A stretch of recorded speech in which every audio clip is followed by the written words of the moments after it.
My wife's best friend convinced her I was cheating, pushing her into severe mental crisis. Now my wife is gone and I'm left picking up the pieces. I, 31M, and my wife, 29F, had a baby last December. It was a traumatic birth and my wife developed postpartum depression. While she was originally going to go back to work after the birth, she's been struggling enough that we decided to wait until our daughter was a year old and reassess. She has been going to therapy weekly. With my wife home full-time, I've had to work increased hours. This is something we discussed prior to making this decision, and she knew this from the start. A few weeks ago, my boss approached me about a project that would require a lot of overtime in a short amount of time. It would both be great financially and for my career. I talked to my wife about it, and she agreed that I should say yes to my boss. For the 4 weeks I'd be working on this, my MIL and her best friend, Jessie, 29F, name changed, would come help out with some of the duties that I typically do. Jessie is a Som with a 4-year-old and a 2-year-old. She began coming over during the day and would watch the kids with my wife.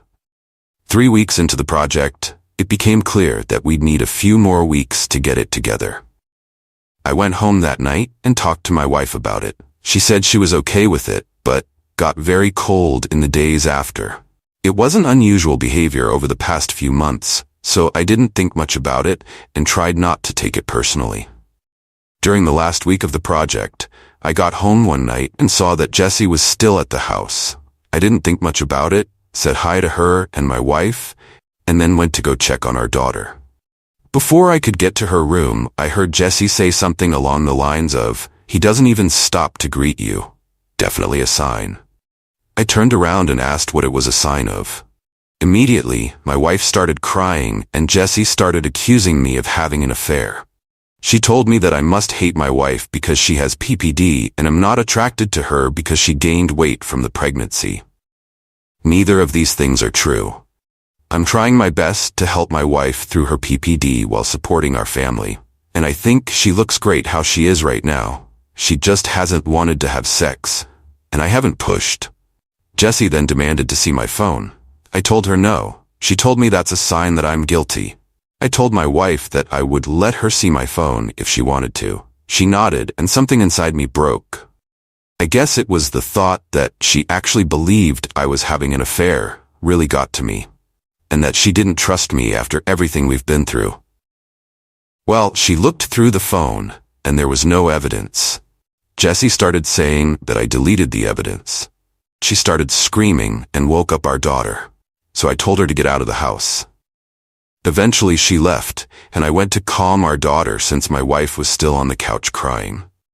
When my daughter was asleep again, I sat down by my wife and tried to talk to her about what's been happening. She told me that she's been worried ever since I started working all the overtime.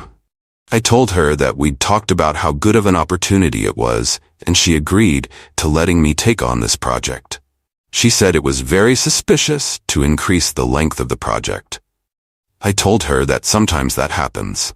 She wanted more evidence, so I showed her messages and emails with timestamps from work and pay stubs showing the OT. She said she believed me and was sorry for doubting me. It was just that Jessie had been telling her that these were all signs that I was cheating. I asked her why she believed Jessie more than me and why she didn't come to me with her concerns. She didn't have a real answer. It's been a couple weeks, and the project is over. I actually scaled back and am trying to work a little less than I was before the project so I can spend more time with my wife and daughter. But I feel so burnt out trying to do everything and becoming resentful because in the back of my mind, I know that my wife doesn't trust me. I ask myself, what happens the next time I have a project? Or I have to run errands one day? Or if I have a business trip? Am I going to come back every time to accusations that I'm cheating? I've tried bringing it up a couple times, but my wife tells me it's not the time and that she's tired or sad. I try to be mindful of her feelings, but I wonder if that means that I can never have any of my own. I'm not sure what to do here. Any advice for how I can move forward? Update. Thank you to everyone for all of the advice and support on my previous post.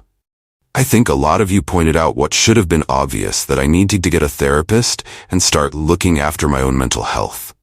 A couple people asked for an update, so I'm giving one, but it's not happy. That night I approached my wife and told her that I was going to find a therapist. I didn't connect it to her accusations or anything, just said that I was having a tough time and needed therapy. She shrugged and told me to do whatever. Next day, I got home from work, and our room and my home office were ripped apart. Things everywhere. Important papers scattered. I don't see her, but our daughter's in her room crying. My wife left her alone, her cell phone's off. I call my in-laws and a few friends, but no one's seen her. I'm starting to get worried, and I call my mom to see if she can babysit while I go out and look for her. Before my mom can get home, my wife gets back. Jesse's driving. Jessie doesn't come in. She hasn't been back in the house since I kicked her out because she was offended by my behavior. But my wife does. She's clearly upset, been crying. I ask what happened. I thought at first the house might have been robbed. She starts screaming at me that I'm being unfaithful and that the therapy is a front so I can meet my mistress. I try to calm her down and tell her that's not true, but she came at me and she hit me. My nose is broken. She kind of realized what she did and sat down on the couch and went comatose, just stared at the wall. I went into my daughter's room and locked the door. Called my mom to tell her what happened. She was already on her way. And my email to ask her to come over and take care of my wife. I packed a bag for my daughter, and when my mom got there, we left. My wife didn't even look up. We dropped my daughter off with my dad, and then went to urgent care for my nose. I got blood all over my mom's new Subaru. My daughter and I are staying with my parents for a while, and my wife's staying with hers. I am looking into getting a restraining order against Jessie. My wife and I are separating. I love her, but I won't live with someone who hurts me and who could potentially hurt our daughter. I am not going forward with a divorce yet, with the hopes that my wife will get the treatment she needs and we can work things out. My in-laws told me that they're looking at inpatient treatment at a local hospital. But I also have everything well documented in case of an eventual custody battle. My heart's broken because I know this isn't my wife. This is a sickness in her mind. But I need to keep myself and our daughter safe and give her the space to recover. I'm hoping that this is the right decision. Thanks again, everyone. Edit, thank you all for your feedback. I've talked to my parents after reading your comments and came to the conclusion that for my daughter's protection, I need to file a police report. I am headed to the station now. Update. There's more context for the situation in my post history. My wife passed on early Monday morning.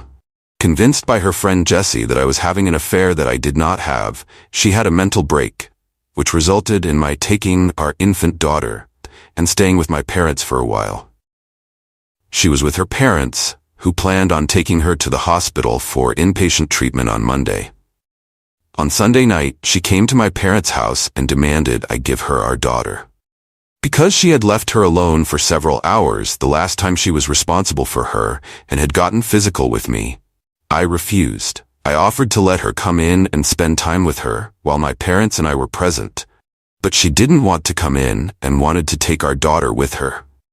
She was upset, but left eventually. A few hours later, she drove her parents' car into a tree and died. The friend, Jessie, came to see my daughter and me yesterday. After some tears, she told me that she was planning to speak at my wife's funeral. She had already cleared it with my in-laws, but was letting me know as a courtesy. I told her she would not be speaking at the funeral. We fought and she left after telling me that I was an asshole and not the only person who loved my wife. I talked to my in-laws who are adamant that Jessie be allowed to speak. She and my wife knew each other since they were kids, and my in-laws are close to her. We're all very fragile right now, and I fear that pushing this further would hurt my relationship with my in-laws, which I don't want. Still, the thought of seeing Jessie up there at my wife's funeral makes me feel sick. I don't think I can stand to listen to her, knowing that she took joy in my wife's deteriorating mental health and picked up my wife, leaving my daughter home alone. That being said, I don't trust myself to make the best decisions right now. My mind's clouded by grief, guilt, and fear. My parents are split on what to do, and I don't have the energy to reach out to my friends. So I'm coming here again to ask for your advice. Thank you.